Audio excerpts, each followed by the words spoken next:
what I did not realize is that when I was at the most worst moment in my whole existence as a human being is when I had my best chance to be transformed. It was at that moment that I could turn the corner and go in a different direction. But I had to have help, right? I had to have help, and I finally had a little bit of hope. Hope, hang on, pain ends, right? Welcome in to Menfolk Journeys, the podcast of great conversations with men. I'm your host, Chris Foster, and we're going to explore how we wear this beautiful and confusing mantle of manhood in the 21st century. Look, I get it. In public life, a lot of men are knuckleheads.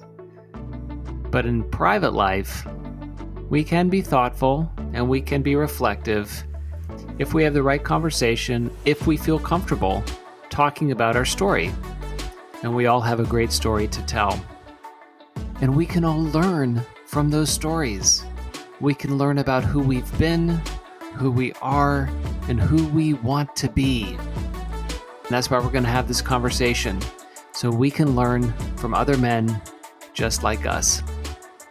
And in this episode, we're going to talk with my new friend Rand.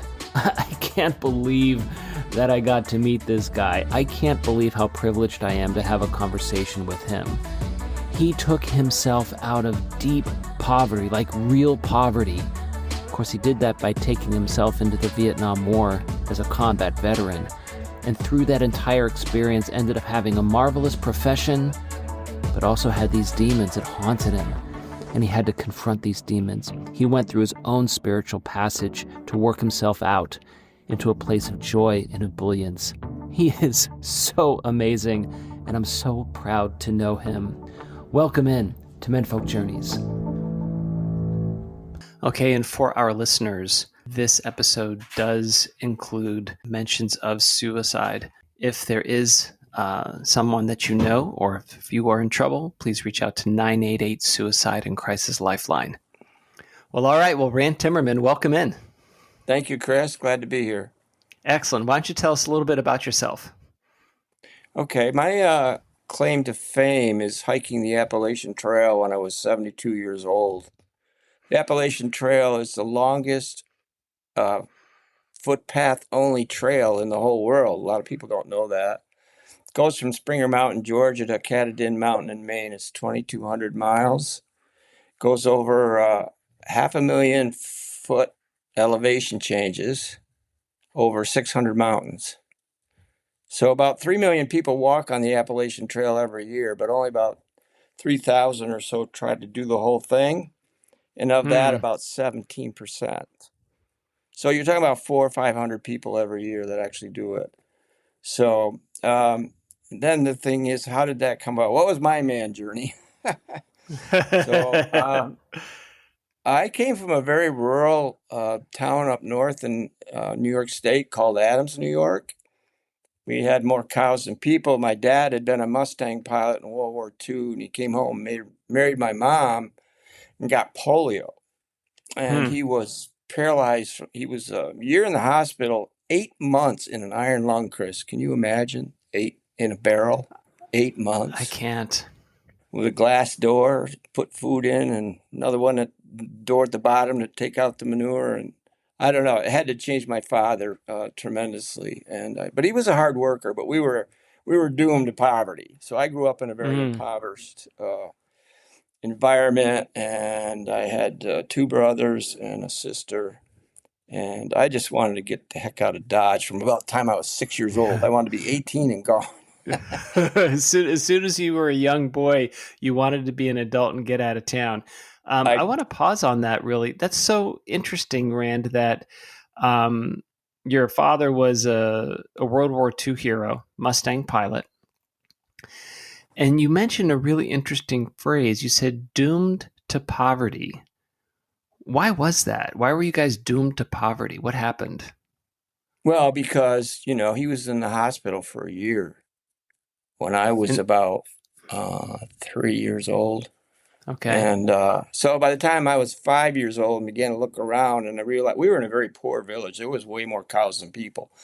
which was Hmm. kind of a good thing. Even at a very young age, I was working on farms and driving tractors and stuff like that. But Mm-hmm. so we were very poor, and I hated being poor. I did not wear clothes that didn't have patches on them, or shoes that didn't have holes in them until I was like a teenager. Wow. So in a very poor rural area, um, we were the poorest of the poor. Hmm. And I didn't like it one bit. I had a heck of a resentment. Sure. Yeah. That is interesting. Did you? I'd love to learn more about that. There, it was less of an acceptance on your part and more of a resentment of your parents for being poor and putting you guys in that situation as you were growing up. Because as you were growing up, you couldn't control it. Right. I couldn't control it. My mother was sort of religious, so we were indoctrinated into the Baptist church, which is not Mm-hmm. a bad thing by any stretch. My brother Ron, who's a year younger than me, really got into that, and he'd been a spiritual man his whole life. But I just could not. I felt like God, if there was a God, he was punishing us. And Hmm. I went to bed hungry most nights, Chris. I mean, it was just, Wow. the first thing I ever stole was a candy bar because I was hungry. Wow. It's so Uh, interesting. There's this I don't know this. Maybe it's a myth, Rand. Maybe it's an oversimplification. But people think about the post-war boom, right? And right. and the post-war prosperity, especially in Southern California. This influx of jobs and people in Orange County and Los Angeles and in Pittsburgh, where I grew up in the 1950s, it was an absolute steel town. So the pollution was terrible, but there were a lot of people coming from Europe, coming over and doing jobs and doing manual work and getting work in the steel factories and the like. Um, but it wasn't a post-war boom and post-war prosperity nationwide. Your town in particular, as an example, where it seemed like the prosperity just seemed to skip over these rural areas that were devoted to small family farms. Yeah, well, you've nailed it right there, Chris, because the farms at that time, this is in 1952, 53. The farms, they'd never had more than 20 cows because you were still milking by hand. And Right. then it was right after that that the milking machines came in, and then over the next couple of decades, all those small farms got bigger or disappeared. Or disappeared. I read somewhere that, and you're absolutely right, Rand, because isn't it interesting where you have these big, huge macroeconomic statistics, but people actually live in these things, right? So there was one gentleman that I was listening to, and they were a tomato farmer. And they said that there were, 400 plus thousand tomato farmers, before World War II. And then after World War II, it was 30,000. And then in the 1960s, it was like 1,000. And then it was like 500, then five, right? I mean, the number of farms just dwindled because of the production and the mass production. So larger farms bought larger farms. And the smaller farms just simply couldn't not only compete in the marketplace, and then suddenly you were feeding yourselves and your family. And if that's the only life you have, I don't know how you get out of that. So now I understand why you say you were doomed to poverty. It's this cycle of small farms where you couldn't get out of it. It was a trap. Yeah. And we every way that potatoes could be used as food, we used them. We ate dandelions that I had to pick out of the front yard. I mean, I hunted squirrels and, all kinds of small game. I had a single shot rifle from the time I was about 10 years old. Oh So my I pretending gosh. I was Daniel, and I'd bring the stuff home. My mom would cook it. All right. So take me back then. You're 10 plus years old. You have a single shot rifle, and you're actually going out and getting food for your family and for yourself. Yes, I did do that. I would hunt rabbits and squirrels and stuff like that. I learned it's funny because squirrels are hard to hunt, right? You make the least amount of sound. So I got used to taking, I have I no would put, idea. I would put pebbles in my pocket, and then I would go where the squirrels were, and I would just stand there for a little bit, and then I would take pebbles and I would toss them on the other side of the trees. Oh my So gosh. then the squirrel would come around on the side that I was looking at, and I would shoot him. It would be easy. And I trapped. I got I didn't catch any beavers, but I catch raccoons, mostly muskrats. Wow. And then I would do the hides and then sell them and stuff like that. I mean, it was pretty rustic. A lot That of it is, was. well, what's incredible to me, Rand, though, is that you're hunting muskrats, raccoons, squirrels, getting hides, selling hides, bringing it back. We're talking 1950, not 1850. Right? And I contrast that experience in growing up in America in the 1950s with a gentleman I spoke with a couple of weeks ago or a month plus ago who grew up in the 50s in Long Beach. Hmm. You guys were growing up at the same time, and you could have been on different planets. You could have been Yeah. on different times. Your experiences were so vastly different than one another. And it was interesting when you first wrote kind of your big broad summary, Rand. And you said in March of '66 you enlisted in the USMC. So thank you for your service, firstly. But I'm wondering why would you go enlist in '66 in the Vietnam War? But now I understand it. You needed a ticket out of New York. Well, I needed a ticket out of poverty. I was the first member to, and I was talking Ah, about drinking because I knew at a very young age I was going to have a problem with alcohol. oh That first really? time I drank it, man, I had such a great time. And I crawled home, me and my friend. Oh wow. And then I went and laid on my bed. It was a cot in the basement's where I slept. And as soon as I lay down, I started to whirl. And I'm like, oh my God, I'm going to be sick. And then I stared at the ceiling and I realized if I rotated my eyes in the same direction I was spinning, it was like I was laying still, right? Oh my And God. How old were and you? I was about 13 Oh. and I passed out and I woke up in the morning and I heard my father, he used crutches and because of the polio. Mm-hmm. And he had leg braces, went from his hip all the way down to his feet. And he had special shoes so he was wired, but he couldn't Mm. walk without crutches. And I heard him. So anyway, I went out in the garage and I'm like, and he's got a big cigar in his mouth and I stood way back because I knew when he got upset, sometimes things could happen. And I told him a little bit about what happened and he looked at me and the smoke is curling in his eyes. And he goes, well, just don't do that again and get me a wrench. And then he goes, and David's in the hospital. So my buddy, who weighed 200 pounds, and I swear I drank more than he did, Chris, went in the hospital. And he actually Oh my died of God. cirrhosis of the liver about 20 years ago. So I knew Oh, at that point alcohol was going to be a problem if I wasn't really, right. really careful. Did it And run in so, your family?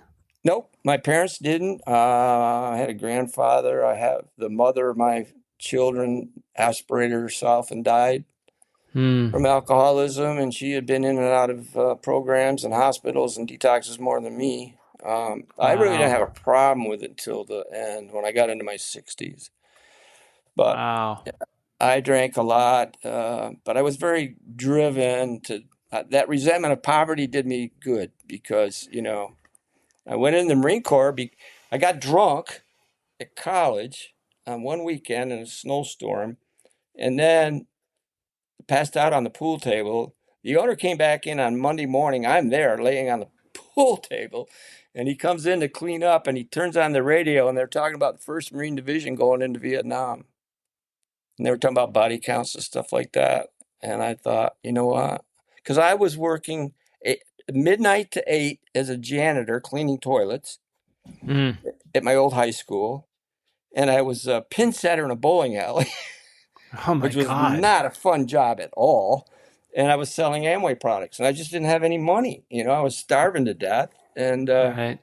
so I made the decision. And a month later, I was at the War Memorial in Syracuse, swearing to defend my country against enemies, foreign and domestic. And 6 months later, I'm headed to Vietnam. You're in Vietnam. That is that's a take me back to that Rand of the youth. I can absolutely understand and see that, right? That you said it earlier at the beginning of our conversation. You were so resentful of being poor, put in a situation that you couldn't control, Your dad had polio, couldn't maybe go to the factories to work, so the family wasn't moving in an area that didn't have an economy, and you needed a ticket out, even though you knew the risks involved. It was still a ticket better than what you had right now. It's kind of like, sometimes the devil you don't know is better than the devil you know, right? Yeah, right. I had been a Boy Scout all the way up through to Vigil. So I did a lot of things to get out of the house a lot of the times, but I was also very patriotic. I thought, I felt a duty in a way to, do something for my country. Okay. And so I did have that aspect of it. I didn't understand the political or any of that other stuff till way later, Sure. um, and so I got it. What happened at the very end, Chris, was I had trained with these guys for 6 months. We're going to go over to Vietnam as a unit. And the day before we were to leave, we had gotten our shots and everything. They held a formation. A guy came out with a clipboard and yelled my name. Now we're a battalion, right? So that's 4 companies, 4 platoons to each company. So we're about Mm-hmm. 1,250 men, something like that. And maybe it was 5 companies. And called my name out. And and I said, what's going on? He said, I didn't say it that way, but he said, you're going to do mess duty. And I said, what? He said, yeah, you never did mess duty. So they yanked me. And all those men that I had trained with all those months, all my buddies, all my, fellow Marines, Yeah. left without me. And I spent 30 days straight from 4 o'clock in the morning. This is no exaggeration. Oh my 4 o'clock in the God. morning until 6 or 7 o'clock at night, peeling potatoes, Oh my sitting on a God. stool next to a pile of potatoes that would be 10 feet high in the morning when I started for 30 days. Good gracious, 30 days. You're like, come on. This is Oh, like you're trying to get out to do something, and here you are stuck with a pile of potatoes. That's astonishing. yeah. So the problem with that is that I never saw hardly any of those guys again. Uh, And then, so when I went to Vietnam, I actually went on a 737, I believe. They went on military transports. I got to go on the plane with all the stragglers. A lot hmm. of them were officers and stuff like that. And then when I got to Da Nang, where I was in the 1st Marine Division, and it was monsoon, it was raining, it was pitch dark. I had to find my way from the 1st Marine Air Wing base up into the mountains where the 1st Marine Division was by hook or crook. And I got up there, got all my gear, flak jackets, weapons, grenades, the whole 9 yards. We're walking. It's the middle of the night. This guy's leading me around. I'm kind of petrified a little bit, right? Of course. And we walk up to what was called a transition tent, which is where all the bunks were. There were cots for guys that were either leaving or coming in. So I was the only one coming in that night, but that tent was full of guys that had come out of the field that day earlier, and Mm-hmm. they still had all their weapons and everything. They Mm-hmm. hadn't checked out, but they're leaving the next day, supposedly. And as we walked up the tent, I heard there was a bang, like, whoa. And inside the tent, it just exploded with chaos and bedlam. I mean, men are yelling and screaming. A guy runs out, pushes me out of the way. Don't go in there. Don't go in there. And so then other Marines came up. They ran in the tent. And after the guy that was guiding me, he left because wasn't anything more. He had done his job, right? He got me there. All So right. eventually I went inside and sat in the back of the tent on a cot. There was one empty one. And listened to those guys. And what had happened is that this guy, they were going home. They still had their weapons. They got their mail in a big packet like that. We know we got our Mm-hmm. mail about once a month. So it'd be all Wow. the letters that were sent to us wrapped up, right? This guy, they were getting their mail. They're all looking at it. This guy was looking for one letter. He pulled it out. It's from his girlfriend. He opens it up and she says, Dear John, I hate to tell you this, but I met somebody else and Uh, we just got married. uh, And he reached down and picked up this is what these guys told me, right? And picked up his pistol and blew his brains out. oh, shit. Oh shit. Oh shit is right. And I'm like, you gotta be kidding me. I think if I was So still on that pool table, right, right, if I had right. known, Right. And I think, it's astonishing to me, Rand. We've known each other for, 11 plus minutes on this recording and the last, 20 plus getting ourselves situated. You seem to have a pretty jovial countenance. I might be wrong, but you seem to have a way of life about you that seems pretty positive and uplifting. And we'll get to that a little bit later. yeah, I've always But been that way. okay, so that's the thing. For me, Talk the about a glass was always 1/4 full, at least, at right? least. But to me, if you've always been that way, that is an incredible survival instinct because all the stories that you're telling me about your growing up to this moment have been nothing but obstacle, nothing but things that have actually been hardship to get through.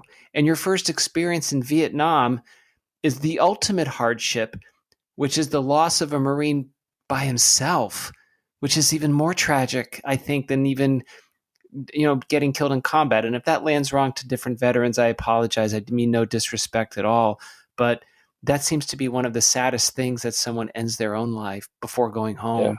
yeah. Well, it turned out it was a big problem. I experienced a lot of it later on, and then I had the same ideation Did when my you? drinking took off in my early 60s. But I'm jumping ahead a little bit.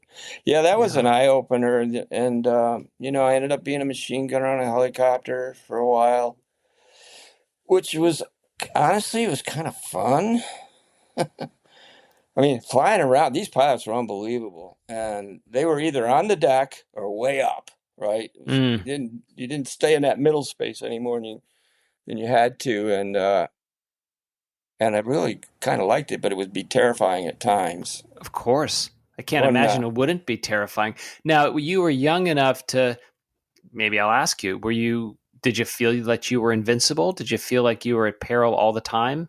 You're young and you're out there and you're flying around. Sure, some of it's exhilarating, but and terrifying. Or was it a blend of both? Or could you discern between those emotions? I think everybody that goes over there kind of dreams of being Audie Murphy, and Hmm. that's pretty far from reality. Mm-hmm. A lot of it is just plain miserable. I mean, Mm-hmm. agonizing misery, and then terror thrown in at Gosh. different times, and yeah, and the helicopter thing. Like day two, we went into a hot zone, and we knew that we were going to be getting fire when we went in because of the Marines who were kind of trapped there or whatever. And when we got there, the pilot didn't land; he just hovered. So I had to like drag. I was grabbing ammo and water and running across this pad. We were right on the edge of a rice paddy, carrying this stuff in and then bringing wounded Marines out. Ugh. So I did that 3 times. Well, when the helicopter's hovering, and especially if you're carrying a guy, it's really hard to, and the other gunner's busy, he's shooting. So Right. I got to do this all by myself. And anyway, worked out all right. We took off, went back to the base. And when the pilot got out, uh, well, I tried to talk to him on the internet, but he wouldn't let me. And, it was kind of exciting. I was shooting a little bit when we first took off and stuff like that. But then when we got to the base, he gets out, and I kind of walked up to him. I said, "Sir, it'd be a whole lot easier if you could just land."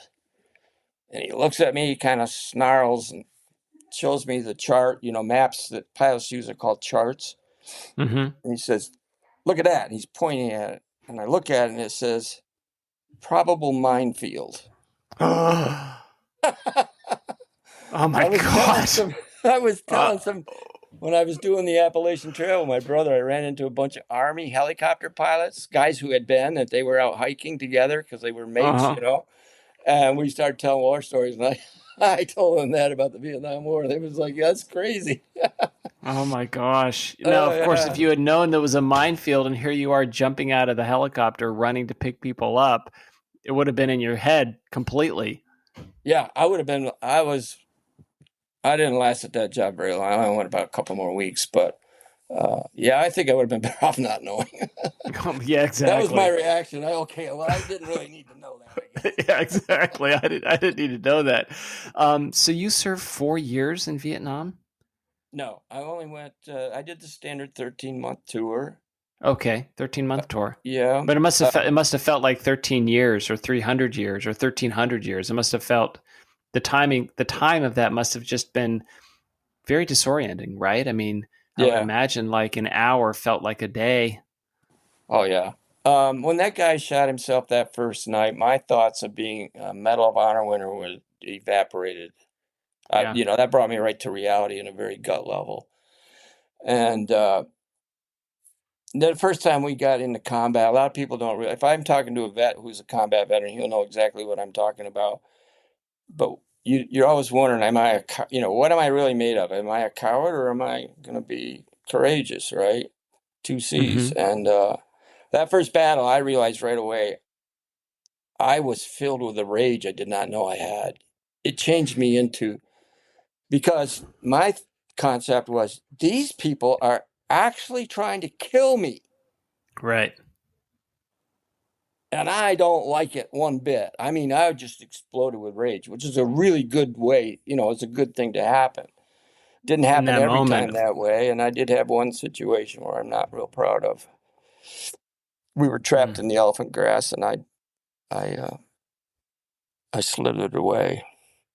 Mm. So I was a coward. I was both, right? I could be courageous and I could be cowardly, depending on what happened. And then another story I'll share real quick because, the fact that I was not with my mates, the guys Yeah. I had trained with, was really impacted me more than I thought. So one day we had been involved in a firefight. That's what they call a battle. And I ended up with a prisoner. And, Oh, and I was told to take the prisoner out to a certain point. So I started out with this prisoner by myself. They said, just go. So I went. And I went to the supply point, and eventually some trucks came in, and I tied the prisoner to a tree. I'm there by myself. This is crazy, sure. right? You don't know what Yeah, to do. and I know everybody's going to catch up to me sooner or later, but so I tied the prisoner to a tree, and I'm kind of doing a one-man perimeter guard duty thing on my own just to keep an eye on things. Mm-hmm. And all of a sudden, these six bys or trucks, cargo trucks, come in, and I hear a guy yelling, "Timmer!" He's yelling at me. And I go, "Hey, Joe, holy crap." It was one of the guys I had trained with. He's the Oh truck my driver, gosh. right? He flies out of his truck. We're yakking away like crazy. And Mm-hmm. I'm not paying any attention. And other trucks came in and they're backing up. And then all of a sudden I hear this screaming. And I go, "Oh, shit." And I raced over and the truck was starting to pull away from the tree. Oh no. He had backed right into my prisoner. Prisoner. So the Mm-hmm. prisoner is a dead man, but he's not dead yet. He's Yeah. he has no idea what's going on. He's got a blindfold on, and he Yeah. is screaming. His chest is crushed. He's got blood coming out of every Uh, orifice. His eyes, ears, nose, uh, everything. I untied him, laid him down, took the mask, the blindfold off, and I just watched him die. mm. And I was thinking about, oh my God, I wonder how many Marines are going to get killed because like, this guy might have been able to tell stuff that would have saved lives. But nobody ever gave me a hard time about it. Probably because they knew, you know, I was But taking it pretty hard for a few you, days. But of course, you did. yeah, And I so think that was kind of, it's funny how those things work out. But then I did come back from Vietnam, you and survived. Rand. I think again, your service is so commendable, and your bravery is commendable. I think that even if moments of doubt is a human moment, I think that there hasn't.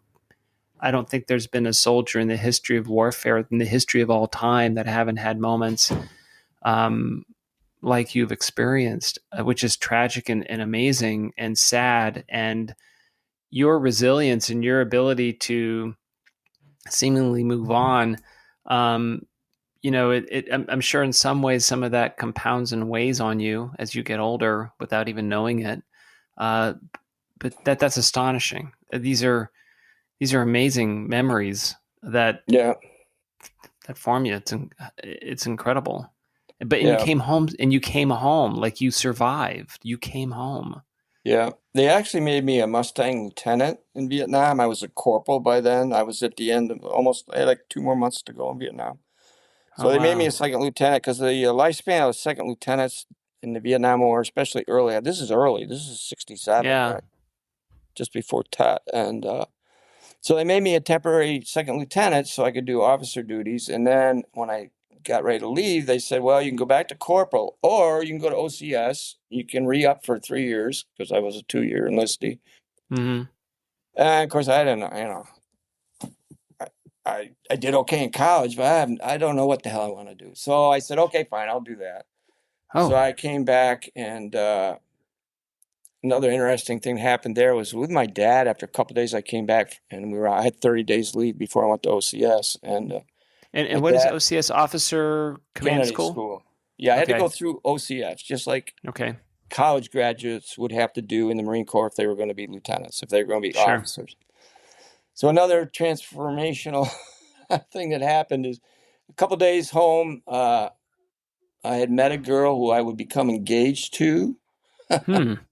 I had three beautiful daughters with who died from alcoholism Wow. eventually. And, but so I was going with my dad out to the airport. We had made an airport in Adams, and he was always getting these old airplanes, and he would fix them up and fly them, and then he'd get the next one and the next one and the next one. That's what we did when I was a kid growing up. Oh, One of the wow. things. Yeah. So we're going out the field, and I started talking to him about, I'm going to tell him about a couple of battles, and he yells at me. He says, no, don't ever talk about it. Just forget about it. It's over with.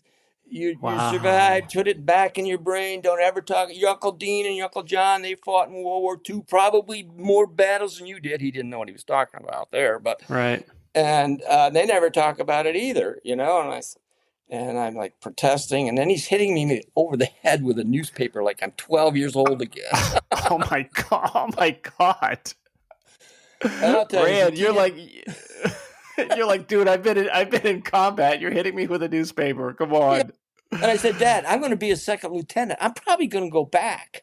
A Oh. combat experienced second lieutenant. They're going to make me a forward observer, sure as shooting, and I'll be right Uh, back into the whole thing. And so, but anyway, you know what? I did what he told me. I wow, you no, did. I You just didn't did that. talk about it. I just buried it, Uh, and for a long time, it didn't seem like it bothered me too much. So I went to OCS, became a second lieutenant. I decided to go in the Marine in the air wing end of it and not be a grunt anymore, be a ground mm-hmm. pounder. And when I got to my Cherry Point, was my first duty station. The guy who had been my drill instructor was the captain of the day.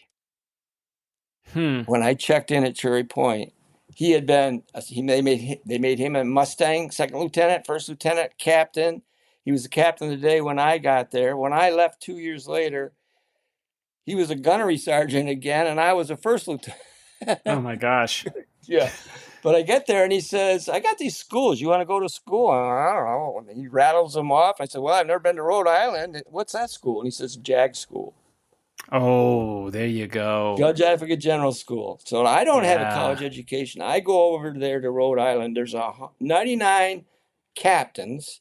They're all law school graduates, you know, very intelligent, well educated men.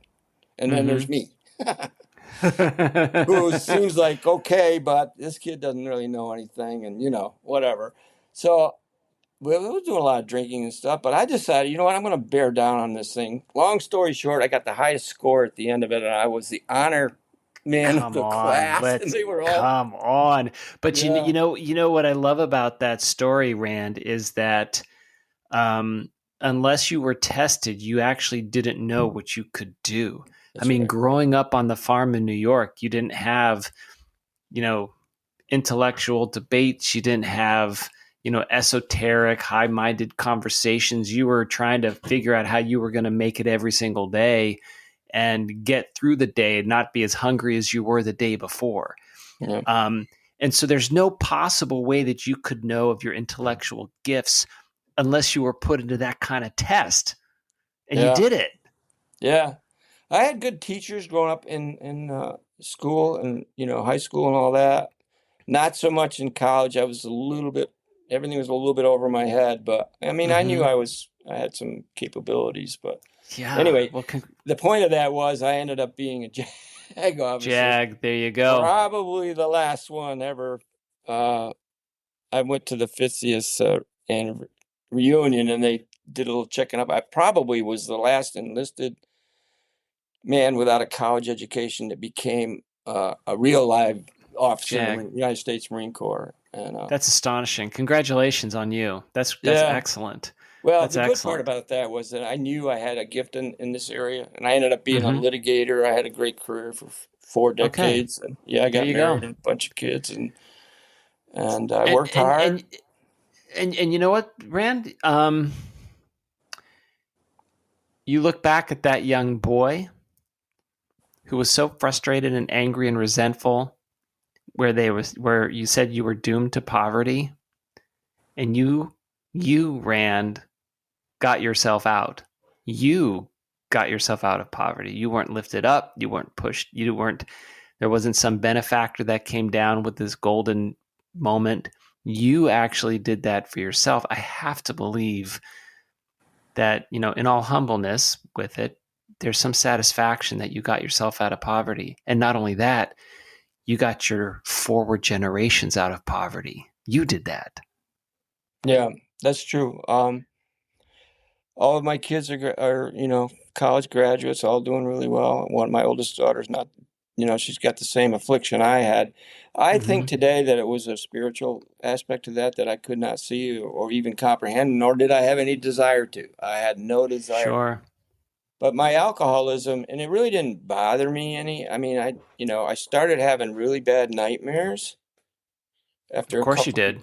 couple of years. One in particular, I went on a mission where we ran out of ammo, and I had to use my bayonet. And then I survived, and some of the other guys did too, but a lot of them didn't. And it's funny. I got married. I came back. I did all the Marine Corps stuff. I came to Syracuse. I went to college. I got my degrees, and somewhere in there, one night, I had a vivid dream in blazing color, like the best movie you could have ever seen, except I'm in a battlefield with all the noises. I can smell the powder, I can smell the blood, I can smell the gore. And then all of a sudden, I'm split wide open. In other words, I've been bayoneted, and I've got my guts, and I'm trying to put them back in. And all of a sudden, I realize this is it. This time, Rand, you're not. And I'm screaming, right? I'm covered with blood. I can smell the manure. I can smell it.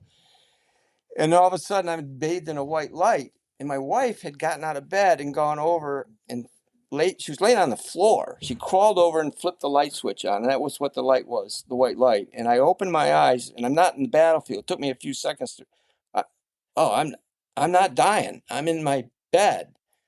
I'm not covered with blood. I'm covered with sweat. I mean, soaking wet with sweat. And I have voided myself. The bed is full of manure and urine. Mm. And I'm looking at my wife, and we both knew this was a new, big, bad issue, right? Yeah. From that point on, it wasn't going to go away. And then I had another one where I would fall out of helicopters, believe it or not. Mm. Of So course of course. yeah, so I was plagued with nightmares. I never needed more than 4 or 5 hours of sleep, which was a big blessing. And I worked really, really hard. But I drank a lot. I put the kids to bed, read them their stories. My wife would go to Mm-hmm. bed, and then I would just pound it for Of half course. an hour, and I would go to bed, and then I would get up at 5, and I was self-employed. I had people working for me, so I would go to work, and Yeah. and then on weekends, Oh, sometimes socially, sometimes I could drink socially, sometimes not so much. But I knew it was going to be a problem, but it didn't really affect me until later on, and so I ended up going into a recovery program in 1960 when I was 65 years old. okay. So it would have been 2011. And Right. I struggled for quite a while because I absolutely refused to do the God thing. Oh, interesting. That was Yeah, the I absolutely. in terms of the higher power. You didn't make want to make that leap. No, I would admit I was powerless over alcohol. My life was unmanageable when I was drunk, for sure. That was step one, right? Right. So I had no problem doing that, but I wasn't going to do the other stuff. And I would go to a lot of meetings and do a lot of stuff. And I read everything I could on the whole history of it. I found it very interesting. And then I would unadmit. Interesting. We'll be right back.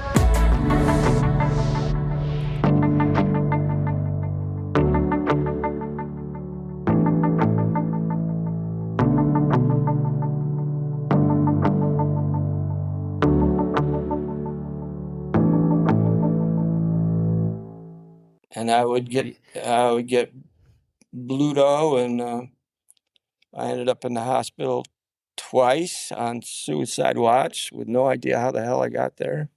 Wow. Don't know today.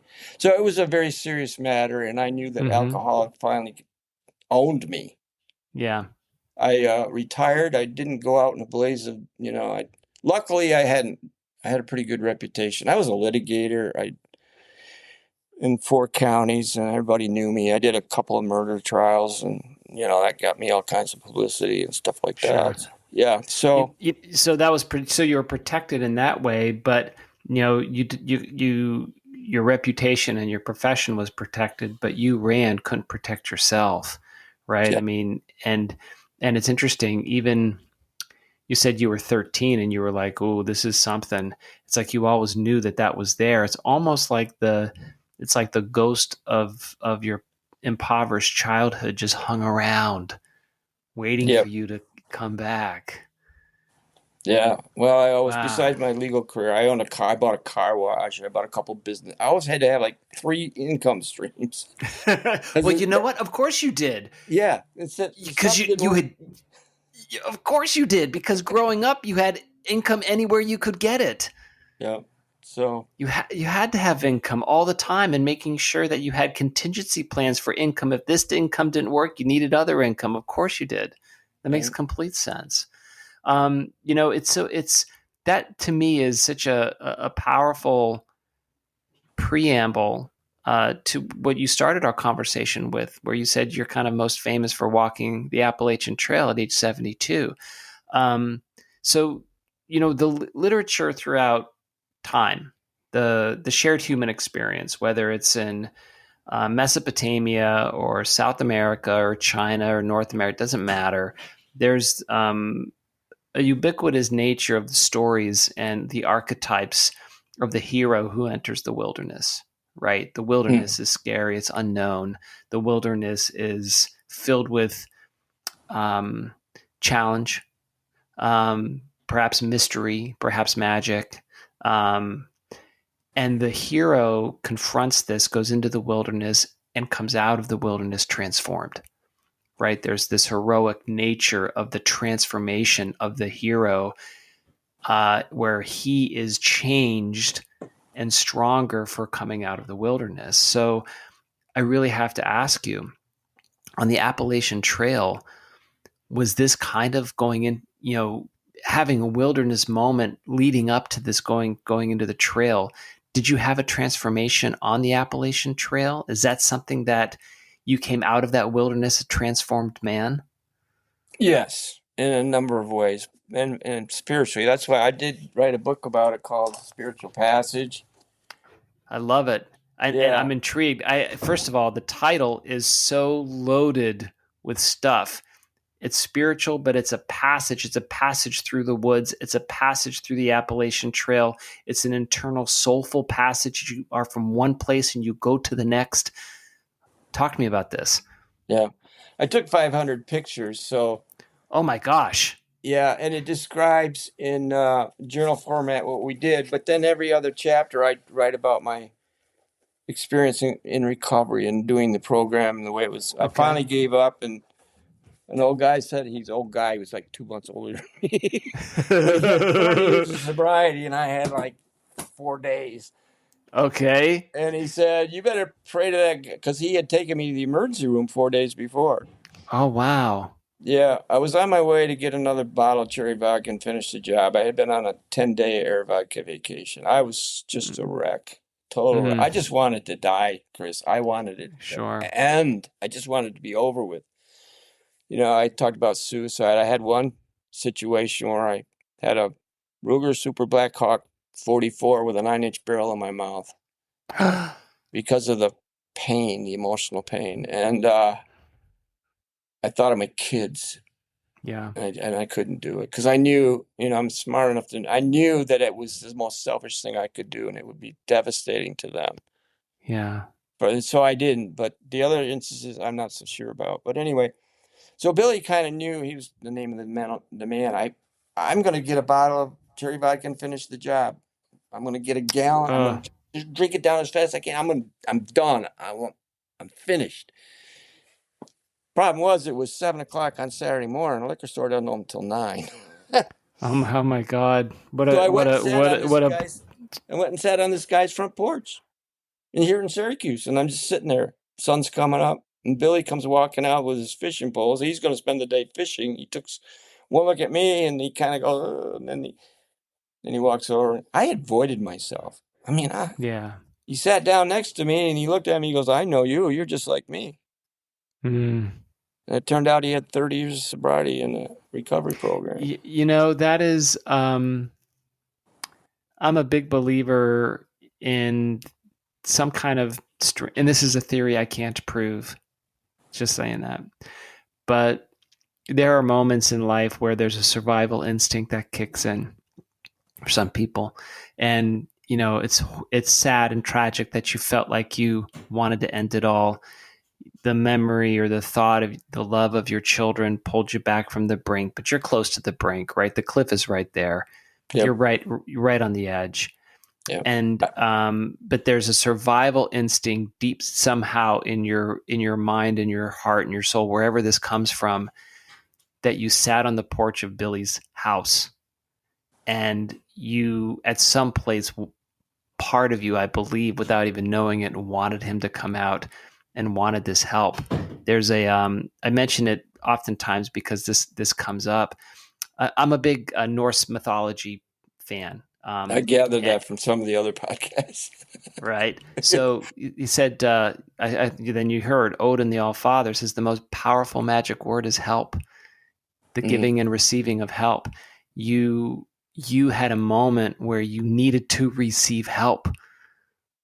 Yeah, you're absolutely right.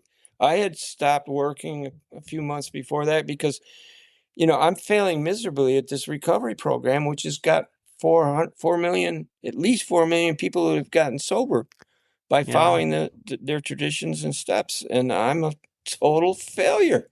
This is the only thing in my whole life I could not defeat myself. I had no power over it. It owned me. So anyway, so Billy comes out. He ends up taking me to the emergency room, spent the whole day with me. Good friend. Then he came to detox every day, and then came out, went to a meeting, and after the meeting, everybody's left. We're standing in the parking lot, and he looks at me. He says, "Rand, you need to pray to God." And I'm like, "Billy, or you'll get drunk again." And I just started crying, Chris. Oh, because I did not want to do that. So he taught me how to pray that night in that parking lot on our knees. And I've been doing it now almost for 12 years. And I've never picked up a drink again. But I had to do a whole bunch of other stuff. And then after a year, a guy walked up to me and asked me, and I had done the whole program, right? And walked up to me and asked me if I would sponsor him. And my brain was freaking out, Chris. I'm thinking, you're not ready. So I said, come back tomorrow. So I could go talk to Billy. And that's what Billy would do anyway. He would say, come back tomorrow. Because 90% of them don't come back tomorrow, right? Right. 10% do, though. So that's good. And so anyway, I go to Billy. I'm sure he's going to tell me, you're not ready. You've only been sober a year, And he looks at me. He goes, oh, good, Rand. That's great. Go for it. I said, Billy, you're supposed to tell me I'm not ready. He said, oh, you're ready. You got a lot of bad experience. A lot of bad experience. And now you got some good experience. So from that point but on, it gives you, see, I love that story, Rand, because it gives you the opportunity to now help, right? That's the beauty of that baton, right? You receive help from someone, you give help to someone else. It's the right thing. It was the right thing to do. Billy was completely wise and he was spot on with that. Yep. And ever since that, I've never not been helping Yeah. one-on-one with somebody, and that's the most joyous thing. Recently, I had a guy ask me, Rand, if you could go back, say, and stop this crap that you were doing when you were like 50, would you do it? And I said, no way. No, Right. I think it was 78 then. I'm 80 now. I said, because I wouldn't know what I know now. Right. The only reason I can do this as well as I can, and I'm not perfect. I mean, it's God working through me, right? But I'm there. I put in the energy. I have the enthusiasm. I have the joy of You seeing have the men, joy. yeah, transform. Rand, I'm telling you, like, if I had no idea about your background and no idea about the trauma that you've experienced, I never would have thought that you experienced trauma. Waves of joy come out from you over the screen, right? Hmm. There's a light that comes from you. There's an energy, like you said, there's an enthusiasm that comes out of you. It is um, very positive and very powerful. And maybe you're right. Maybe that doesn't, maybe this this version of Rand doesn't happen without going through the wilderness. Yeah, that's for sure. I believe that thoroughly, and I'm just Wow. going to do as long as I can. So by the time I went with my brother on the trail, I had 4 years of sobriety, and I was Okay. working with guys every day. Ron's wife, Edie, Edie was our mother's best friend. And when Hmm. we came back from Vietnam, I had met another girl, and then Ronnie came back after me. And next thing I know, he's going out line dancing with Edie in a convertible, and she's got a mini skirt and red cowboy boots, and she's got 7 kids, and she's divorced, and she's Oh, wow. 14 years older. And they just united right away. Hmm. And my brother went into the Mormon faith and Hmm. became a bishop in the Mormon church. Wow. 27 kids that always felt like he was not their bio dad, but their real dad, so to speak. Hmm. And he had 27 grandchildren and 30 great grandchildren now. Goodness gracious. Yeah. And And then he went on Edie, you on the trail? pardon? And this is the guy that went on you on the trail with you on the trail? My brother Ron, yep, Yeah, that's a year amazing. younger. So Edie had a stroke in 2011, Hmm. and then it got worse. Hmm. She had a major stroke, wheelchair type thing, and it got worse. And Ronnie took care of her for 6 years, and he thought he was ready for the loss, but he wasn't. And then I talked to him, and I went out to see him in Utah in January of 2018. And I had never been out there. They would come Hmm. east every year in the summer, and Sure. we'd get together like one day. My youngest brother Marty and I would get drunk, and then we would make fun of Ronnie because he's a bishop in the Mormon Church, and he's really boring. Stuff like that. Oh man, I was such a jerk. So, we had a relationship, but we weren't close by any Right. stretch. And so anyway, I went out there in January and asked him what he was going to do, and he says he was going to hike the Appalachian Trail. And I'm like, I'm 72, he's 71. I got an artificial knee. My right leg is a half-inch shorter than my left, so I limp like a son of a gun. I Uh-huh. ran 26 marathons. I did all kinds of crazy. I did cross-country skiing all over North America. And and Ronnie was a big hiker too. So we were both pretty good shape for 70-year-old guys. Sure. But it's just dawning as all get out. So, and he said, I'm going to hike the Appalachian Trail. I know that's crazy. We should be going to bingo now. you know.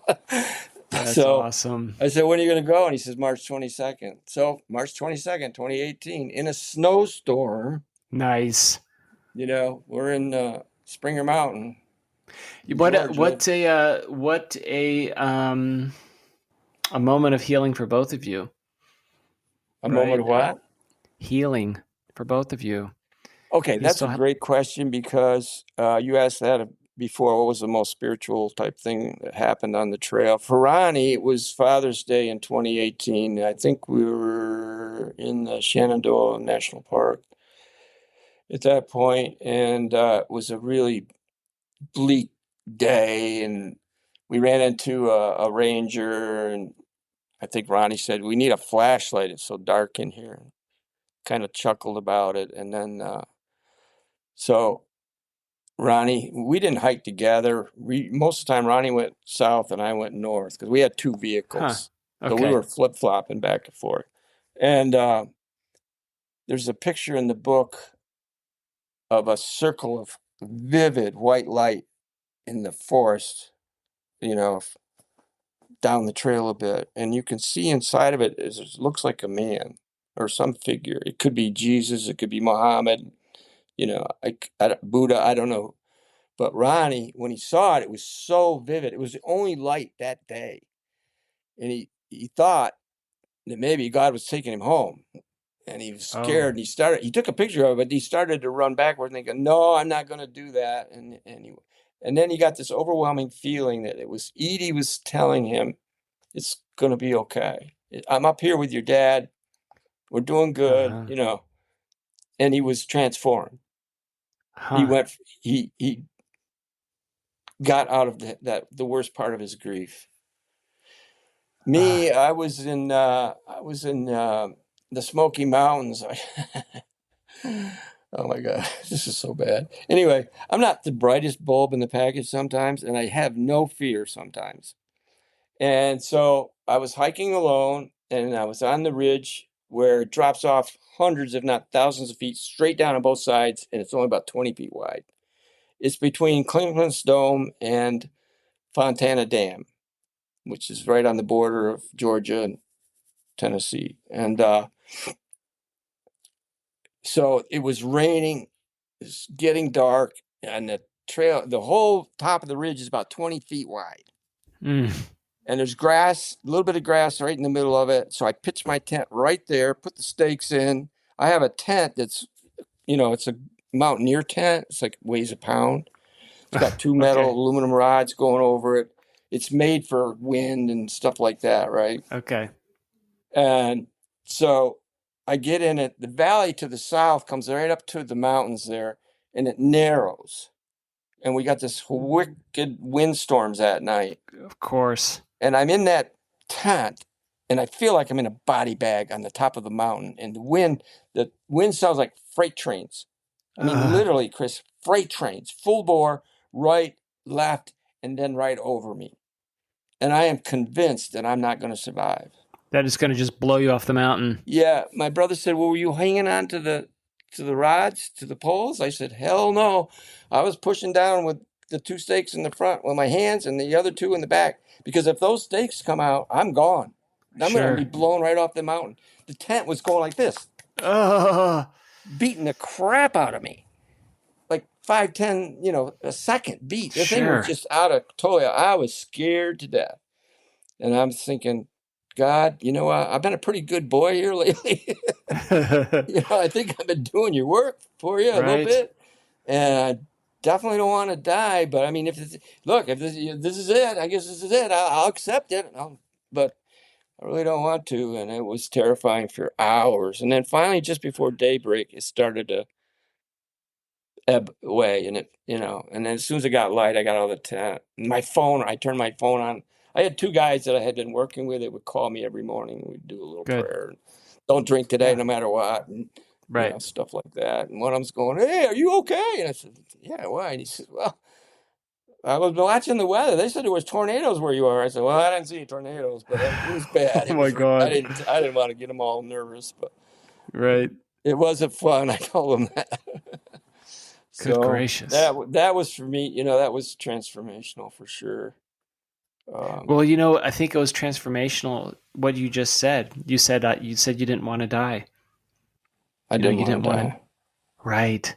I I mean, felt like I had a purpose, right? right. My whole And career was giving. Lawyers, what do lawyers do? We help people, right? They come in, right. they tell us their problems, and then we figure out solutions and we take steps and we do things. And I always told them, "I'm your paid gunslinger. Don't worry about it. I'll take care of you. Mm-hmm. When we have to fight, we'll fight. It'll be all right." And almost always it was to some degree or other. And I got paid for it. I got paid for helping Sure. people. That was great.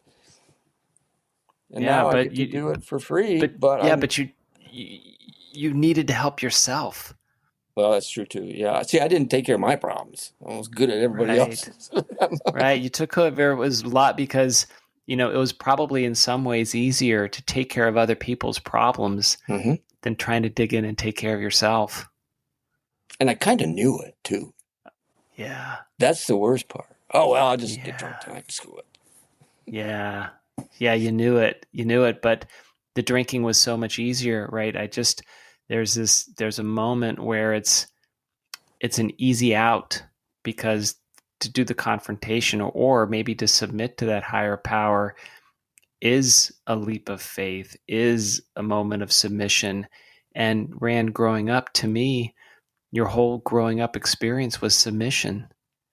You hmm had to submit to the poverty that you couldn't control. So why would you want to give up control to a higher power and submit? Yeah. Well, I learned a lot in the process. We talk about turning our will and our life over to the care of God as we understood Him. And I didn't, I thought, that's why I balked at the whole God thing. But what I've learned and what I try to teach other men is that we're not giving up our will. We're turning our life over to the care of God, and we're going to turn our will over to the extent that we're going to align our will. Because I mostly get vets.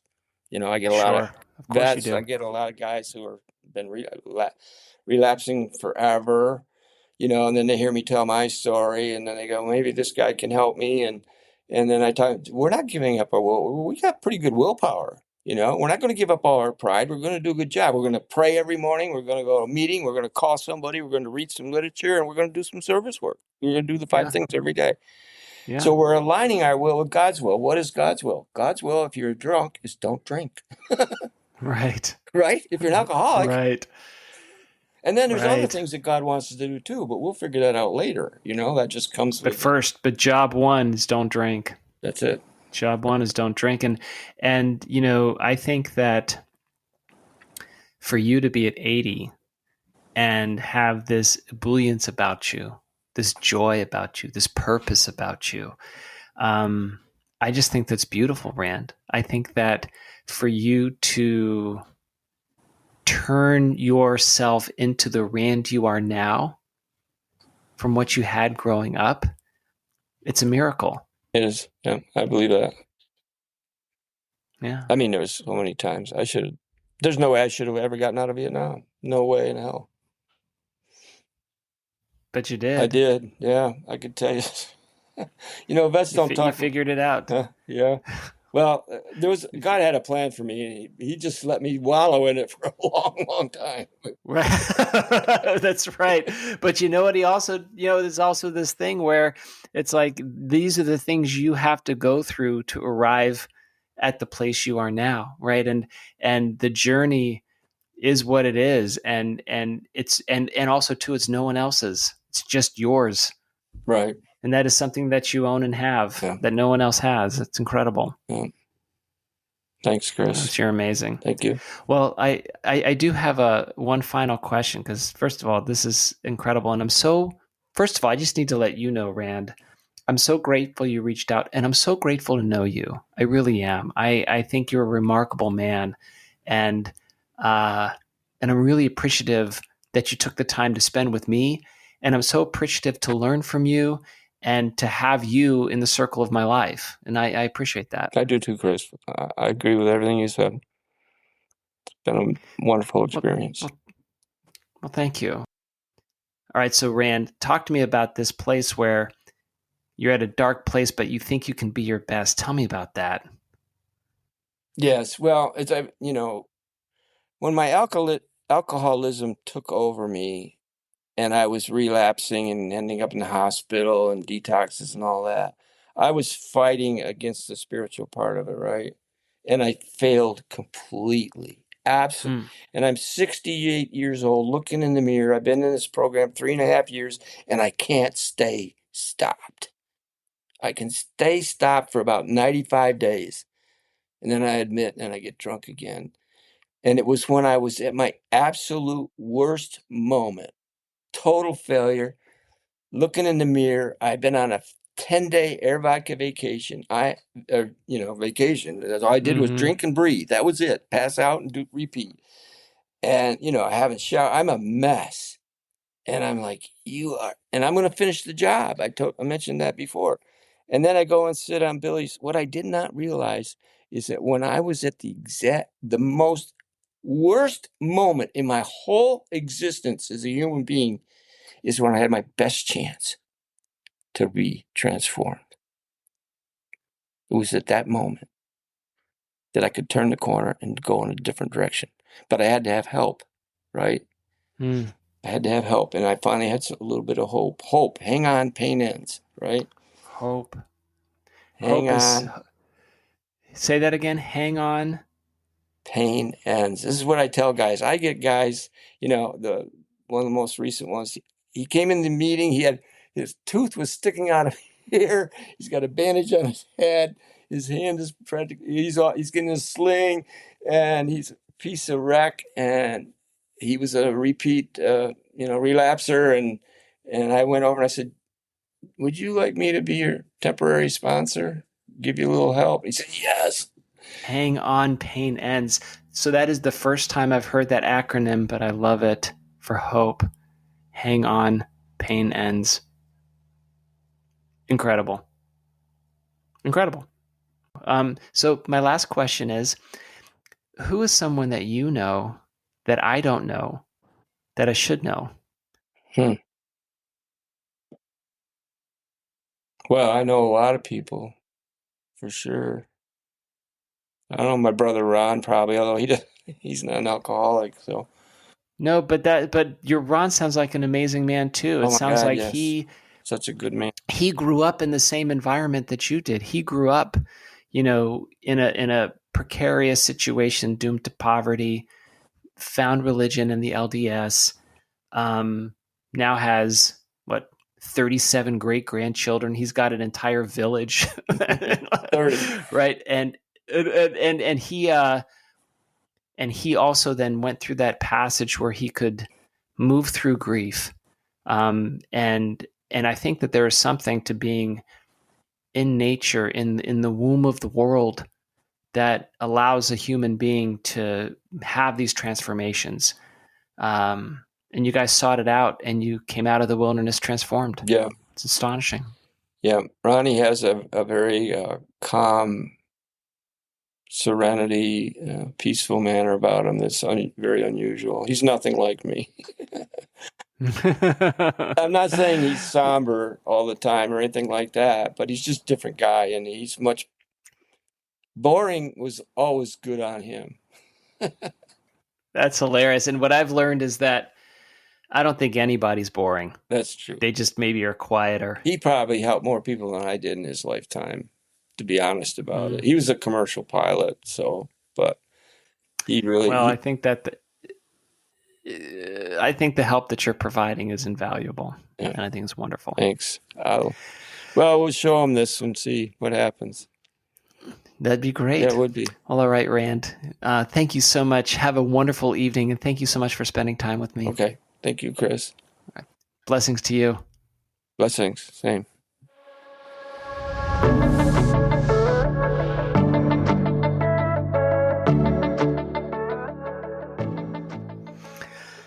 Oh my goodness gracious, what a man.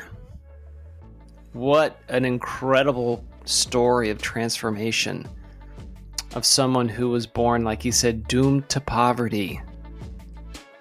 And all the trauma and resentment, frustration, humiliation of that growing up experience. But he got through that, and he went to Vietnam and was in the heart of a combatant environment. And he got through that, went to become a JAG, went to law school, became a lawyer, raised a family, but the ghosts of his childhood and his trauma in Vietnam haunted him and hung around. Succumbing to alcohol, he knew that he had these demons, and while he was helping other people, he just couldn't figure out how to help himself. But then finally, he went through the wilderness and came out. he finally figured out how to help himself. And then from there went into the actual wilderness of the Appalachian Trail and wrote a book called A Spiritual Passage, where his spirit passed through and like a hero returns from the wilderness transformed. So what did I learn from Rand? I learned that transformation is possible. Hope is there. Hold on, pain ends.